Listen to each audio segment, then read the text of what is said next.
The first time Daniel Cross realized money could be more dangerous than a gun was not the day he lost everything, but the night he discovered that everything he owned was never truly his to begin with. Because beneath the glass towers, the polished boardrooms, and the public image of a self-made financial genius, there was a carefully constructed lie that had been feeding on his trust for years. And before we go any further, let me ask you something important. Where are you watching this from right now, and what time is it there? Drop it in the comments, because this story stretches across cities, time zones, and moments where a single second changes a life forever. Now back to Daniel, a man who had spent 2 decades building a reputation as the calm brain behind massive acquisitions, silent mergers, and numbers that bent entire markets without ever raising his voice.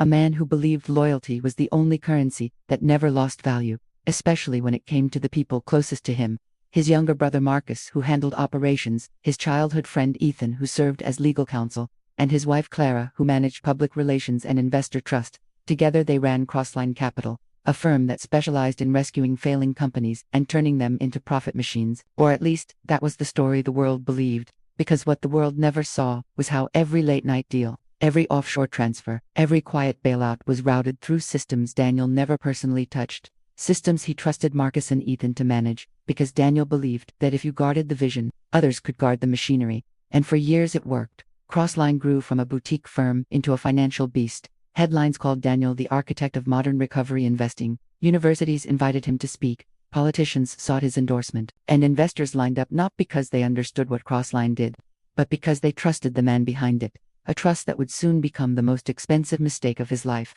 It started with something small, almost invisible. A routine internal audit triggered by a minor regulatory update, the kind of task Daniel usually ignored. But that night he stayed late in the office because Clara was attending an overseas summit and the house felt empty, scrolling through reports out of boredom more than concern, until a discrepancy caught his eye. A holding company he did not recognize listed as a controlling entity in 3 Crossline subsidiaries.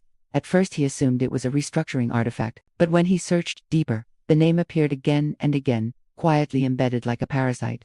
Ownership percentages just under thresholds that would require his signature. His pulse tightened, not with panic but with curiosity, because Daniel trusted systems, and systems did not lie without human intention. He pulled archived emails, transaction logs, board minutes, everything, and what he found unfolded like a slow poison. This holding company was created 6 years ago, during a period when Daniel was recovering from a major health scare. During that time, Marcus had taken on expanded authority, Ethan had handled the legal frameworks, and Clara had been the public shield managing investor confidence. Together they had built a parallel ownership structure that diluted Daniel control year by year, without triggering alarms. Bonuses paid in equity, advisory fees converted into shares, shell firms absorbing voting rights. All legal, all clean, all invisible, unless someone looked at the full picture at once, which no one ever did, except Daniel, sitting alone in a dark office at 2 in the morning, realizing that the empire he believed he owned was now something he merely symbolized. But instead of anger, something colder settled in his chest.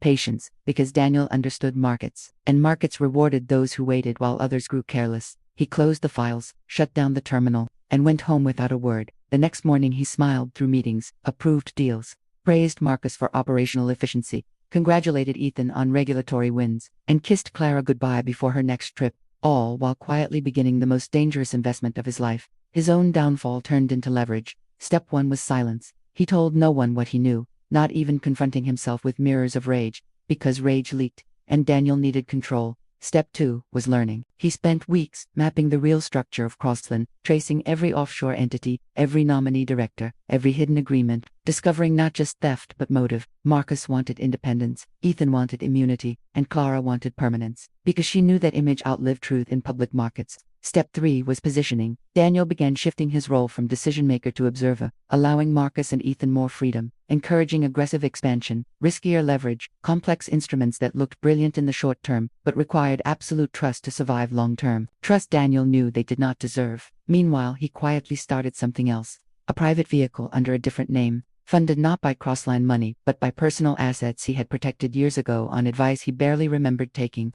This vehicle began acquiring small stakes in companies Crossline depended on, data providers, compliance software firms, clearing partners, nothing obvious, nothing illegal, just enough influence to matter later. Clara noticed the change first, asking why Daniel seemed distant, why he no longer fought for control. He told her he was tired, that he trusted the team, that he was thinking long-term. She smiled, relieved, because tired leaders were easier to replace. Months passed, profits soared. Marcus celebrated with bigger offices. Ethan pushed for faster deals. Clara reshaped the brand narrative around collective leadership, subtly reducing Daniel's presence, and Daniel let it happen, because every overconfident move they made tightened the net. The trigger came during a high-profile acquisition of a failing logistics conglomerate. Crossline poured resources into it, leveraged debt, public praise, internal bonuses. Everything rested on one assumption, that regulatory approval would pass smoothly. And Daniel ensured it would not by blocking it directly, but by quietly altering the landscape. The compliance software firm he had invested in updated its reporting requirements. The data provider adjusted risk models. The clearing partner revised timelines. None of it targeted Crossline explicitly, but together they created delays, questions, reviews, pressure. Marcus panicked, Ethan scrambled, Clara worked media angles, and Daniel watched calmly as the first cracks appeared. Investors demanded explanations, timelines slipped, internal emails turned sharp. Trust began to erode among the very people who believed they controlled everything, and Daniel knew this was only the beginning, because financial revenge was never about destroying someone fast. It was about letting them destroy themselves while believing they were still winning. As pressure mounted, Daniel understood that the most effective revenge was not exposure but misdirection, because panic made people predictable, and predictability made them exploitable. So while Marcus and Ethan spent sleepless nights reacting to regulatory delays and investor calls, Daniel quietly repositioned himself as the calm anchor, stepping back into meetings with a softened authority that reassured stakeholders without actually solving anything, which made his presence feel necessary again while still allowing the machinery to grind itself down. He suggested temporary solutions, task forces, external consultants, all of which Marcus approved because they looked proactive, unaware that each consultant came from firms Daniel had already influenced through his private vehicle, firms that billed generously, advised cautiously, and extended timelines just enough to worsen the strain. Inside Crossline, the culture began to shift. Bonuses were delayed, whispers started in hallways, senior analysts quietly updated resumes, and Daniel watched morale drop not because he enjoyed it, but because morale was the first indicator of structural collapse in any organization. Clara intensified media efforts, framing delays as strategic recalibration, but Daniel noticed the cracks in her confidence, subtle pauses before interviews, carefully chosen words that avoided specifics, because even she did not fully understand the labyrinth they had built, and labyrinths always trap their builders eventually. The logistics acquisition failed publicly 3 weeks later. Stock dipped, not catastrophically, but enough to trigger covenants in debt agreements Crossline had stacked too aggressively. Ethan reassured the board that legal remedies existed. Marcus promised operational recoveries, and Daniel nodded along, proposing a temporary liquidity solution through a private capital injection, one that would stabilize the firm and restore confidence. The board welcomed the idea, desperate for calm, unaware that the private capital came from Daniel's own vehicle, structured as preferred equity with clauses that granted control in the event of further covenant breaches. Clauses Ethan reviewed but underestimated, believing risks were contained, believing Daniel would never act against his own firm, because that was the illusion they still lived inside. The injection bought time, but time was the enemy now, because with every passing day more truths surfaced. Vendors demanded faster payments, auditors requested clarifications, regulators expanded scope, and Marcus grew defensive, snapping at staff, centralizing decisions, which only slowed responses further. Daniel quietly encouraged it, praising decisiveness, reinforcing Marcus's belief that control was the solution, while privately knowing that over-centralization in a crisis was fatal, because no one person could hold collapsing systems together alone. Meanwhile, Daniel expanded his influence outside Crossline, acquiring minority stakes in competitor firms, not to challenge Crossline directly but to shape narratives. Analysts began publishing cautious outlooks, credit agencies adjusted risk language, nothing dramatic, nothing accusatory, just enough doubt to change sentiment. And sentiment was everything. Clara felt it first at a fundraising dinner where smiles were thinner and questions sharper. She confronted Daniel at home that night, accusing him of disengagement, of letting the firm drift, and for the first time Daniel saw fear behind her confidence. Not fear of failure, but fear of losing control over the story she had curated for years. He told her the truth without revealing it, saying that systems reveal character under pressure, and that maybe it was time to see who Crossline really belonged to. She did not understand then, but the words unsettled her.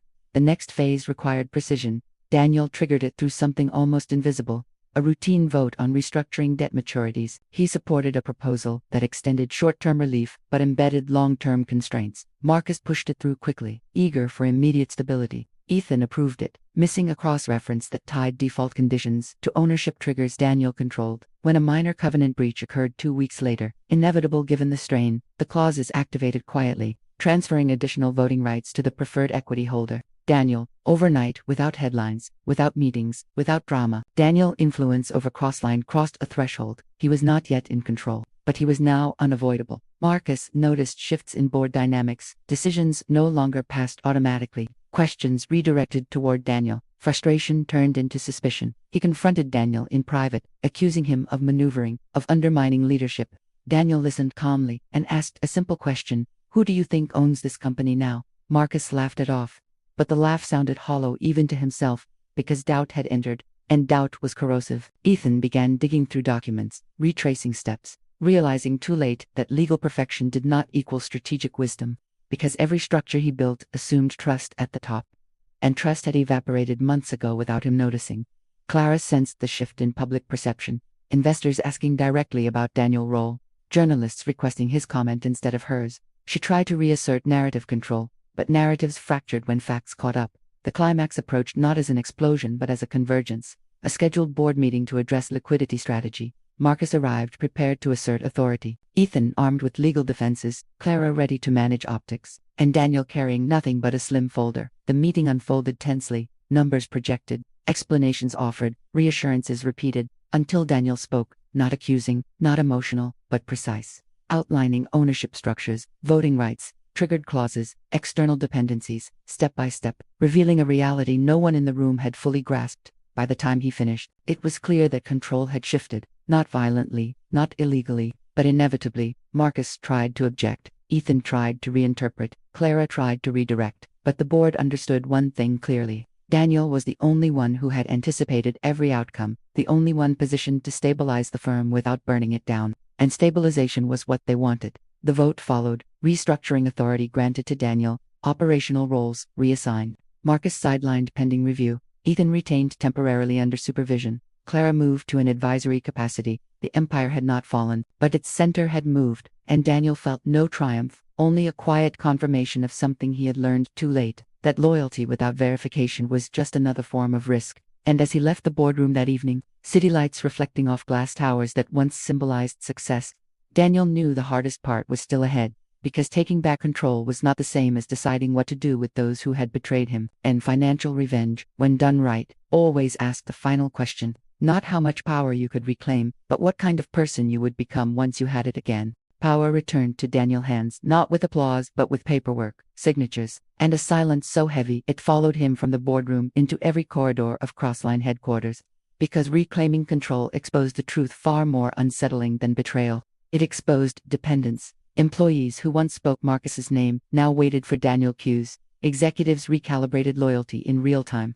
And Daniel understood that revenge had a second phase most people never planned for: governance. The art of deciding who stayed standing once the dust settled. He began with Marcus, not out of emotion but necessity. Because an operational head who had overleveraged the firm and centralized authority during crisis was not just a liability. He was a signal, and signals mattered. Daniel initiated a forensic review under the guise of efficiency optimization. Auditors uncovered what Daniel already knew: questionable bonus structures, conflict of interest decisions, preferential routing of contracts, none illegal enough to scream scandal, but enough to justify removal without backlash. Marcus fought it at first, accusing Daniel of manipulation, of betrayal, of rewriting history, but his voice carried less weight each day as evidence mounted and allies distanced themselves. The final meeting between the brothers happened in a small conference room, far from executive floors. Marcus demanded to know when Daniel started planning all this. Daniel answered honestly, "The moment I realized you stopped seeing me as family and started seeing me as an obstacle." Marcus laughed bitterly and said that was how power worked. Daniel replied that was how power failed. Marcus exited Crossline quietly. Severance paid, reputation protected, but influence gone. And that quietness was part of the punishment. Because Marcus's greatest fear was not losing money, it was losing relevance. Ethan was next. But Ethan's case required delicacy. Because legal minds remembered everything, Daniel did not remove him immediately. Instead, he tightened oversight, paired him with external counsel, limited signing authority, and watched. Ethan's confidence eroded as his autonomy vanished. every decision questioned, every memo reviewed, until the very precision he prided himself on became his cage. Eventually, Ethan requested an exit himself, framing it as philosophical divergence. Daniel approved it without resistance, because the most effective endings were the ones people chose themselves. Clara remained the most complex, because her power was perception, and perception did not vanish with titles. Daniel observed how she navigated her reduced role, still shaping narratives, still maintaining networks, still subtly positioning herself as indispensable. He confronted her not with accusations but with a mirror, showing how every public strategy she built centered around replacing individuals with images, including him, including herself. Clara defended it as survival, as branding, as modern leadership. Daniel did not argue. He simply asked if she remembered why Crossline existed in the first place. She could not answer. Because origins mattered only to those who still believed in them, their marriage shifted into something colder and more honest. Two partners acknowledging that trust once broken could be managed but never restored, and Daniel made a decision that surprised everyone, including himself. He did not destroy Crossline. He rebuilt it, not out of mercy but intention. Because erasing the firm would validate the betrayal narrative, while transforming it would rewrite it. He restructured operations, reduced leverage, exited speculative positions, and refocused on long-term value creation. Analysts praised the discipline, markets stabilized, employees regained confidence, and Daniel's public image shifted from silent architect to resilient reformer. But behind the scenes, Daniel pursued the final layer of his revenge. The lesson: he ensured that Marcus and Ethan names never appeared attached to major financial decisions again, not through blacklists or attacks, but through influence. Advisory boards declined them, investors hesitated, partnerships cooled, because Daniel Network now understood the cost of unchecked ambition. Clara chose to leave months later, launching her own consultancy, still powerful, still visible, but no longer intertwined with Daniel's shadow. Their separation was civil, private, and final. Daniel watched Crossline settle into its new identity, leaner, quieter, less spectacular, but more honest, and for the first time in years, he slept without calculating contingencies. The story did not end with victory celebrations or courtroom drama. It ended with Daniel standing alone in the same office where he first noticed the discrepancy years ago, looking out at the city not as a conqueror but as a custodian, understanding that financial revenge was never about humiliation or destruction. It was about reclaiming agency, redefining value, and choosing restraint when excess was easier. Because the most dangerous power was not the one you seized, but the one you learned not to abuse once it was yours again. And as Crossline moved forward under quieter leadership, Daniel's legacy became something far rarer than dominance. It became control without spectacle, revenge without noise, and a reminder that in the world of finance, the sharpest blade was patience sharpened by truth. Time passed in a way Daniel had almost forgotten existed, not marked by emergency calls or crisis dashboards but by measured reports, deliberate meetings, and the slow rebuilding of trust that did not announce itself loudly. And yet beneath that calm surface Daniel felt an unfinished tension, because revenge that stopped at restoration left unanswered questions, and unanswered questions had a habit of resurfacing when least expected. Crossline stabilized financially within a year, debt ratios normalized, investor confidence returned cautiously, and the firm reputation shifted from aggressive opportunism to disciplined resilience. Business schools wrote case studies, journalists framed it as a rare example of ethical correction in high finance. But Daniel knew the story they told was incomplete, because they focused on outcomes rather than motives, on recovery rather than cost. Internally, Crossline culture evolved, transparency replaced secrecy, layered approvals replaced blind trust, and incentive structures were redesigned to reward sustainability over short-term gain. Employees responded with loyalty that felt different from before, quieter, less performative, more grounded. Daniel noticed it in small ways. Analysts challenging assumptions openly, managers documenting decisions carefully, fear replaced by accountability. And yet every so often Daniel would receive updates about Marcus or Ethan. Never directly, always through third parties. Marcus consulting venture that struggled to gain traction, Ethan short-term advisory roles that never turned permanent, and Daniel felt no satisfaction in these reports.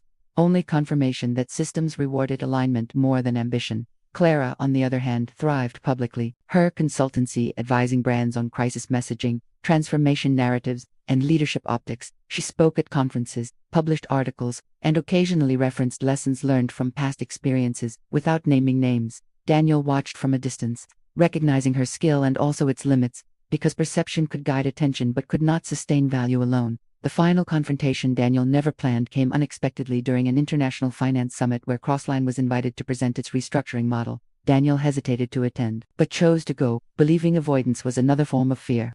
The venue buzzed with executives, regulators, and investors. And during a panel discussion, Daniel noticed Marcus in the audience. Older, leaner, watching, not with anger but with something closer to resignation. After the session, Marcus approached him. No hostility, no accusations, just a question. Did you ever consider telling me before it became this? Daniel paused, because the answer mattered more than the words. He said he had considered it every day, but conversation required shared intent, and at the time their intents no longer aligned. Marcus nodded slowly, admitting that he believed control justified methods, that results excused process, and that he underestimated how deeply Daniel valued structure over ego. The conversation ended without reconciliation or bitterness, just clarity, and Daniel felt something release inside him. Because revenge often bound people together longer than forgiveness ever could.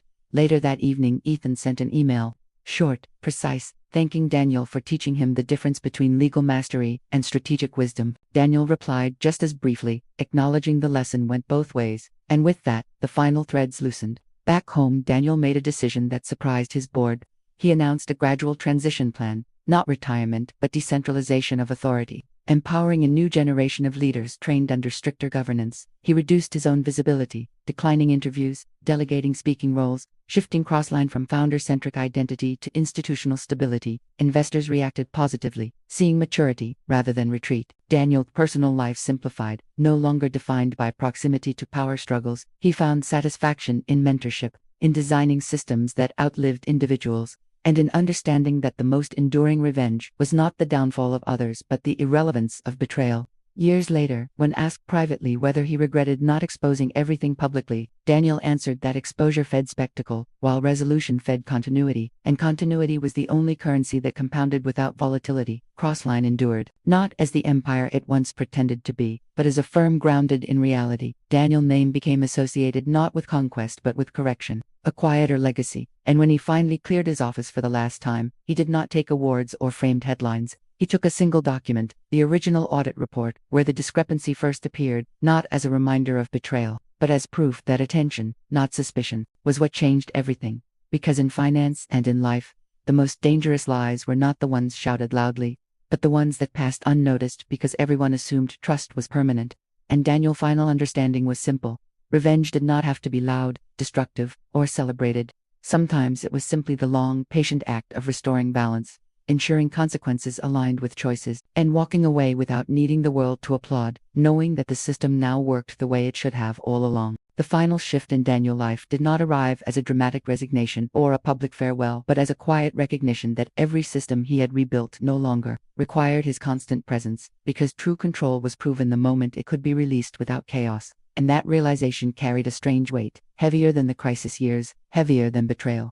Because it forced Daniel to confront who he was without the role of protector, strategist, or silent avenger. Crossline now operated with discipline embedded into its structure rather than enforced by a single will. Quarterly reviews were transparent, risk committees functioned independently, and leadership rotated responsibility instead of hoarding it. Daniel spent his days observing rather than intervening, offering guidance only when asked, and slowly he noticed something unexpected. The absence of urgency created space for reflection. He began revisiting moments he had ignored for years, dinners skipped, friendships reduced to transactions, health warnings postponed in favor of deals, and he understood that revenge had consumed energy not because it was destructive but because it demanded constant restraint, patience, and awareness. One afternoon, while reviewing mentorship reports, he came across a junior analyst note describing Crossline culture as predictable in the best way, fair, structured, and boring enough to feel safe. Daniel smiled at the word boring, because it was the highest compliment a financial institution could earn.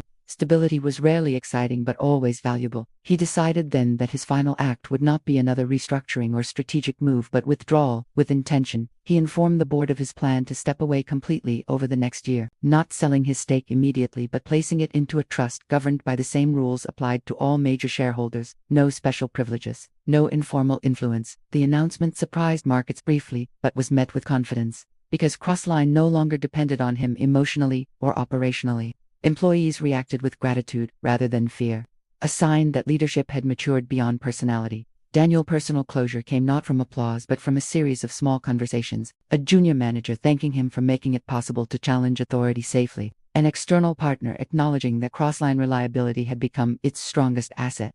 Even Clara sent a message wishing him clarity in whatever came next. Not reconciliation but respect, and Daniel accepted it without revisiting old wounds. On his final day he walked through the office floors without entourage, noticing details he had missed before, the way teams collaborated without hierarchy anxiety, the absence of whispered corridors, the calm rhythm of people doing work without fear of sudden collapse. He left behind a letter addressed not to the public but to future leadership, outlining principles rather than rules. Trust must be verified, incentives must reflect values, power must rotate to remain legitimate, and silence should be a tool for listening, not avoidance. Daniel did not attend any farewell event, choosing instead to leave early, stepping out into the city that once felt like a battlefield and now felt like a landscape he no longer needed to navigate aggressively. Years later, Crossline's story would be told in fragments, a comeback, a governance success, a rare example of correction without scandal, but few would understand the internal cost, the patience required to allow betrayal to reveal itself, the discipline to respond without cruelty, and the courage to walk away once balance was restored. Daniel moved into a quieter life, advising occasionally, teaching selectively, living deliberately, and when asked by a student what revenge meant to him now, he answered that revenge was overrated, accountability was essential, and self-control was the rarest asset of all. Because anyone could destroy, fewer could rebuild, and almost no one could step back once power returned. And if this story held any lesson worth carrying forward, it was that financial revenge was never about crushing enemies but about refusing to become one yourself, choosing systems over ego, patience over exposure, and legacy over applause. And if this story made you think, pause, or see power differently, make sure to like this video, subscribe for more stories that go beneath surface victories, and comment below telling us where you are watching from and what time it is there right now.